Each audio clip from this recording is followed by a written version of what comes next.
Hello, my friends. How the heck are you? Happy Monday. It's nice to see you, even though I can't. It's nice to be here with you. I hope you're doing great. I hope you had a fun Super Bowl weekend or non-Super Bowl weekend. I'm not usually a Super Bowl person, but I was this year and I had a fun time. I learned about one of the national sports that people care about. I, being an alien, don't care about normal stuff generally, but I'm learning your human ways. I have your 3-card spread for you. I've opened the Akashic records of everyone who will see this video and benefit from it. So if this doesn't read for you, that's okay.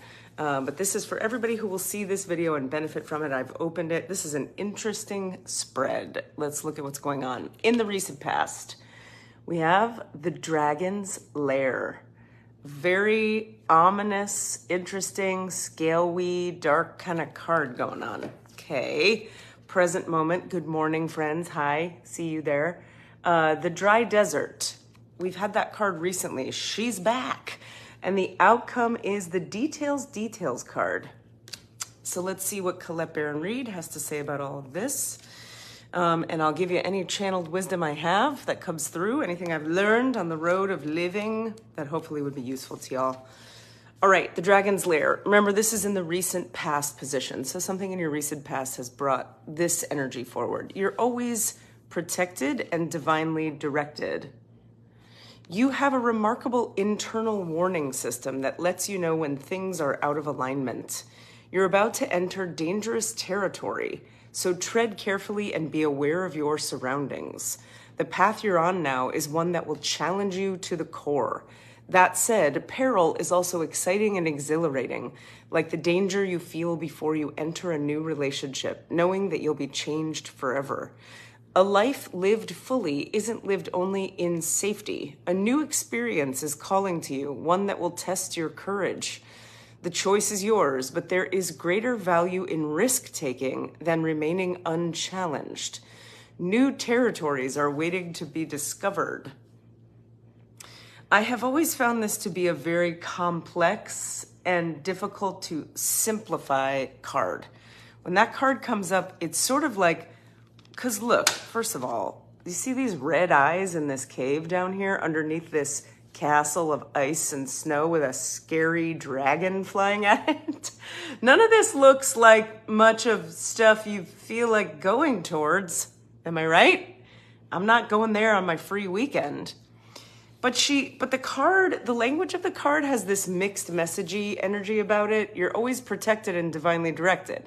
You have a remarkable internal warning system that lets you know when things are out of alignment. You're about to enter dangerous territory. Recent past.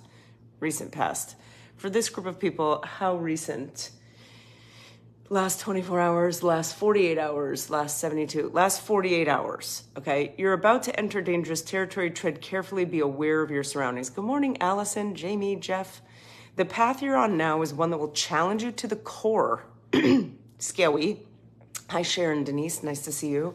That said, peril is also exciting and exhilarating, like the danger you feel before you enter a new relationship. Know that you'll be changed forever. A life lived fully isn't lived only in safety. So it's like she's talking about danger. Danger is exciting and exhilarating. You can't stay safe because that's not life. Life is meant to bring challenges into your reality. A new experience is calling to you, one that will test your courage. The choice is yours, but there's greater value in risk-taking than remaining unchallenged. New territories are waiting to be discovered. So at the top, she tells us we have a remarkable internal warning system that lets you know when things are out of alignment and that we're about to enter dangerous territory. But she's saying at the bottom, yeah, but you can't avoid risk and life is full of danger and you got to take risks to live life. A new experience is calling to you and your courage will be tested and there's greater value in risk-taking than not. I have some stories for you. I know it's very interesting cards, right, Allison? I have some stories for you about my life where this card has shown up, and I'll say more about that when we get through the whole spread because I don't want to freak people out. But also, they're not entirely freak out stories. You have to hear the whole. There's a lot of nuance and subtlety I find when this card comes up.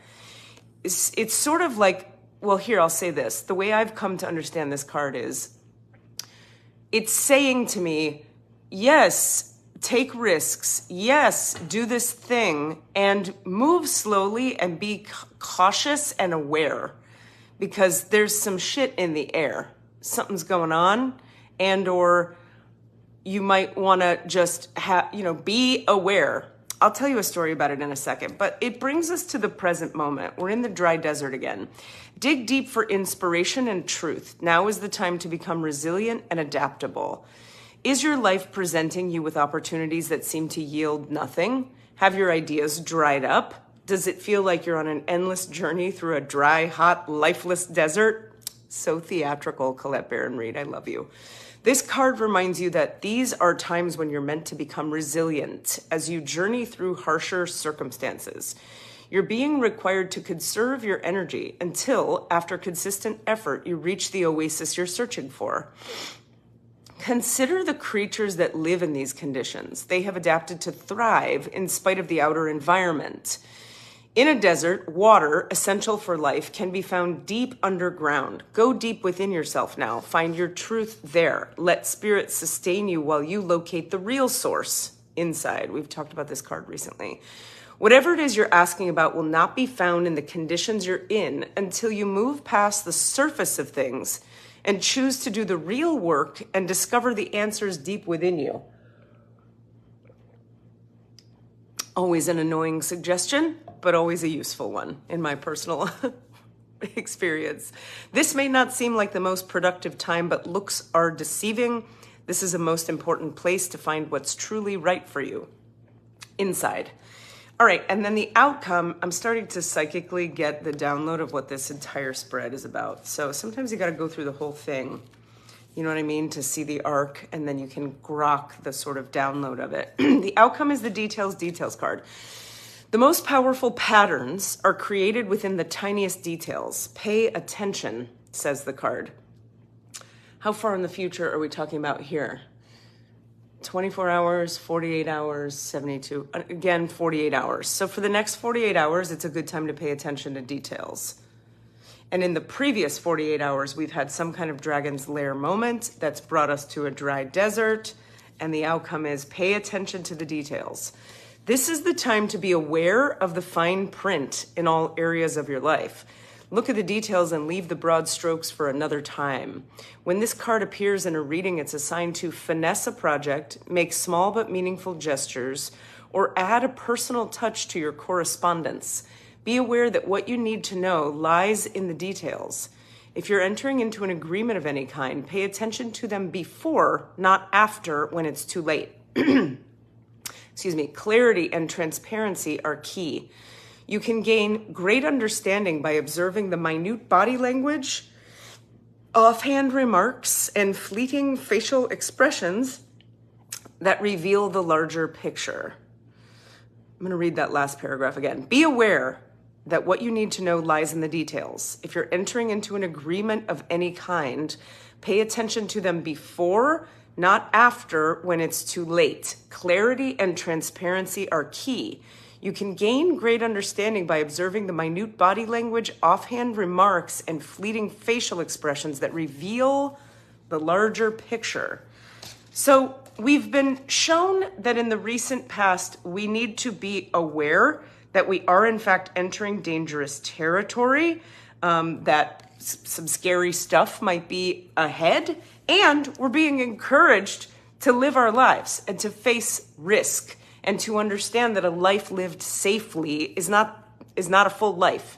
Now, for those of you daredevils out there, that doesn't mean always run headfirst into danger. It doesn't mean that. It means sometimes danger is okay, sometimes not. So be aware. And in the present moment, we're kind of in a dry desert sense where, remember about the dry desert, it's the outer reality is not reflecting back to us all the abundant outcomes we might like to see. So it feels like a dry desert, but she's reminding us, go within. You're being challenged in the present moment to go within yourself and understand deeply, where is the water that would nurture and nourish me in this external deserty landscape, okay?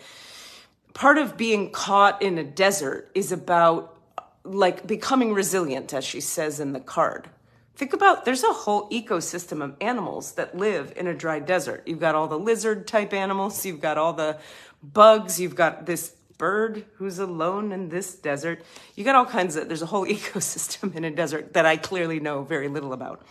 But those animals are thriving in that environment because they've adapted to the harsher circumstances and learned how to find where is the water internally, in our case, metaphorically. And the outcome is pay attention to the details. If you have contracts coming up, if you're moving into somebody's house, if you're buying your own house, if you're selling your house, if you're getting a dog, if you're getting a job, anything at all of a detail-y nature, pay attention now to the details, not later when you have to kind of reconfigure what the deal is going to be. That card comes up in my reality and right exactly when it's very important. And I usually hate receiving it because my ego and my mind don't like details. I'm not a details lady. I like details when it comes to facilitating consciousness for people and understanding what it is to be a human being, but I'm not good at like mundane life details. I've gotten pretty good at it because you have to kind of to do life well, and I want to live life well, but I don't enjoy them. I'm not a fan. It's not my preference to pay attention to details. So whenever that freaking card comes up in a reading for me, I go, and then I go, okay, where am I not wanting to look at the details of my situation or situations, and what can I do for myself to like save myself some hardship later? I told you at the beginning I would tell you a dragon's lair story, and I shall. When I moved from Colorado to New York, I kept pulling this card about what the journey would be like. I was like, how's it going to be getting there? Because I took, as some of you might remember, I took a huge U-Haul, a 26-foot U-Haul, which I will not be doing again, pulling a trailer behind me that had my car on it. So my car is on this trailer, and I'm in this huge U-Haul, and I have the dog and myself. She's here on my lap. This dog. The dog you know and love, Squeezle the dog. I kept getting this freaking card, and I was like, well, my higher self is like, we're going to New York. It was like happening. I got it in all my, I kept opening the records. I kept asking questions. It was like a 6-month period of figuring out if I was going or not. And it was this card, this card, this card, this card. And I was like, I do not know what to make of this because my consciousness is telling me, and it's not, at that point I was like, if nothing has led me astray before, I'm happy about all the choices until now when I follow this consciousness shit that I'm connected to. So anyway, when we drove there, some of you will remember this, but I mean, it was a rough ride. I had a flat tire on the back of the trailer in the middle of a lightning storm in a huge field. And I'm talking about a real serious lightning storm that lasted like 2 hours, and where the lightning was coming all the way down to the ground, every single where around me. And I was in a big metal box. The tire blows out, it's nighttime, it's pouring rain, there's nowhere to pull off on the side of the road. There's like no median or road to like area to pull off. It was like a drop into a ditch. So I wasn't able to put, so I'm driving 1 mile an hour on a 2-lane highway with cars really fast, pouring rain, lightning everywhere. And finally, about a mile down, and the tire is flat. Cha-chung, cha-chung, cha-chung. And I'm like, not good. So I'm calling U-Haul. They're not answering. I'm on hold a long time. The call keeps getting dropped. Finally, there's this like pull-in I can pull into, like a little driveway kind of. I have to go across the highway to do it. I do that. I pull in, and I'm just sitting there watching this field of lightning threaten me. I waited a long, long time for anybody to come help. It's a much longer story than I'll bother you with now. A friend of mine was on the phone making a call to U-Haul for me because they weren't answering on my end. Finally, somebody came. They brought the wrong tire, so we had to sit there longer in the car. This person was fearless. He was just like an amazing, brave man who was like, I'm fine standing in this lightning storm. I live in this town. I think we were in Kansas. Anyway, it was a rough start, and that was my first night on the road. The rest of the trip was equally difficult. The U-Haul would not go over 45 miles an hour, and I was on freeways, and all the freeways in the state of Pennsylvania were being fixed or built up or something. Construction was happening on every freeway I was on. In Pennsylvania, the freeways are on hills, big, serious, tall hills. So I would barely make it up the hill. You could feel the U-Haul barely making it. And this was hours and hours and hours and hours of driving. 45 miles an hour, trying to get up with 18 wheelers behind me, honking. And then I'd have to come down the hill and they would want me to go faster because we were coming down, but the brakes were shitty on this U-Haul. So I was like halfway riding the brakes the whole time down. I'm also a very aggressive driver, so this is not normal behavior for me. It was because the U-Haul was so difficult to drive. I cried the whole time. The whole time I was in Pennsylvania, I just was so stressed out. I kept crying. We must have stopped at the doggy and I 800 freaking gas stations just for me to regain my composure and ground a little bit. It was very hard. I was 2 days late returning the U-Haul. I had a fee that got assessed. My phone went out for a lot of it, so I couldn't even call people to process. Finally, I got to New York and had one of the most difficult years of my life. New York was rough on me. I had a lot of physical problems that happened in New York. Hurt my ankle, got COVID, took the vaccine, which I didn't want to take, not for political reasons, but because I'm sensitive to stuff in my body. Had to take it for practical reasons that are too boring to talk about, because why I hate details. And so it was a very difficult year. And so I came to understand this. Now, why do I tell you this terrible story? Is it to scare you that this card is up? No. It's to say this. Honestly, there are so many things I got out of that year and out of that trip that I would not trade. There was energy healing that came through the year. There was learning. Every physical ailment I had in New York opened me into a deeper sense of connection with some emotional truth for myself. It was literally like the universe was cracking my body open through these injuries so I could get in touch with aspects of myself I was not in touch with yet. Also, I learned to take very seriously this card, and I learned to, since then, it's only come up once or twice, and I've been like, cool, I'm gonna pause. I'm gonna wait 48 hours before I decide anything. When this thing comes up now, I go, let's wait. No matter what my guidance is saying, no matter what anything, I'm waiting. Because I wanna see, in 2 days, will this card keep showing up? In which case, it might be telling us there's no way to avoid the risk in front of you. There's no way to avoid the danger you're heading into. But if this card doesn't come up anymore in 2 days, things may have smoothed out in the transits universally. Things may have gotten more peaceful inside of you. Everything shifts. If you, some of the best advice I've ever gotten is anytime something feels urgent, it's not. Anytime something feels urgent, it's not. Your conditioning is telling you it's urgent. Somebody else wants you to do it quickly, or there's a timeline, or you're panicked, or you're afraid. And if you were to process the fear, you would realize there's no urgency, or someone else wants you to do something on their timeline, but it's not your timeline, and it actually doesn't have to happen in the timeline that they say. Anyway, if it's urgent, it's not. So the point being, if you have to, any time in my reality that I've waited 24 to 48 hours to call someone, to press send, to say those words I want to say so bad, any of that, by the time the 48 hours is over, everything has changed such that none of it feels necessary or urgent in the same way. So for me, when this card comes up, I'm giving it all a little space. I'm backing off of it, and I'm seeing how things unfold over time. Now, let's keep in mind, it's in the recent past for you. So this was in the past 48 hours.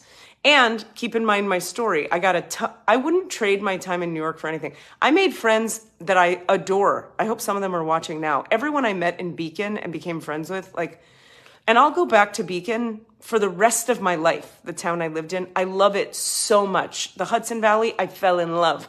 I learned things about Manhattan I never knew. I have, again, if you're in Beacon and we met, I love you. I'm obsessed with Beacon. I'm trying to plan a trip there now. So I fell in love with that town and met some of the best people in my life in Beacon. I wouldn't trade it for $1 million. And it was intense. So It's like that. I wish it were more simple and cut and dry, but it's not, like a lot of reality. So that's been something in your recent past. The present moment may feel externally dry, deserty, but go inside and find the resilience you need. The outcome is pay close attention to those details. They actually have your back. I don't like it either, Allison. I hate the details. Hate them. But they're necessary to a certain degree, and particularly when this card comes up. That's it, you guys. That's our Monday. Here we are. We did it. What do I have for you? My acting class. If you're in Northern Florida, we start Monday, February 20th, which is a week from today. Please do go to truestorystudios.com and sign up for that if you're joining us. Star Beings will start again, not this week, but next week. And that is my mid-level to advanced energy healing class. If you're looking to process some trauma, activate your spiritual alignment, understand your relationship to consciousness, know yourself better, this is a great class to join. It's 6 weeks. It's online. You can join from anywhere. OMA Pittsburgh energy healing class will start again mid-March. Check out omapittsburgh.org for details on that. And I think everything else is get your private session and or join my subscription series. If you're looking for an affordable way to do some energy healing, if you've tried all the other kinds of healing on a topic and you can't seem to resolve something, energy healing can be a great way to go. I usually get folks who've tried everything normal and then it didn't work, and then they come to me and it works. And that's only because, not because we want to shit on the traditional forms of healing, but because certain issues need a non-traditional tool, as it were, to heal them. And I am that tool. Yeah, I'm a tool. So yeah, katierubin.com when you're ready for your affordable energy healing subscription. $99 gets you 2 short energy healings per month, one at the beginning and one at the end, along with a reading that's just for the group and a bunch of channeled wisdom for you. Or book your private session for your own Akashic Records reading and or your own energy healing and or for me to look closely at your human design chart, which will completely change your life and bring clarity you can't imagine. It's a very incredible human design. I feel like I need to do some videos in the coming weeks just about the amazing, incredible nature of human design. Holy crap. If you've ever had the question, how do I best make decisions? You need a human design reading. If you've ever had the question, like, what's true for me and what's not true for me? Human design answers it. It's incredible. I could talk all day about it. I love you guys. Take care of yourselves. Be aware. Pay attention to the details. Build your resiliency. You got this.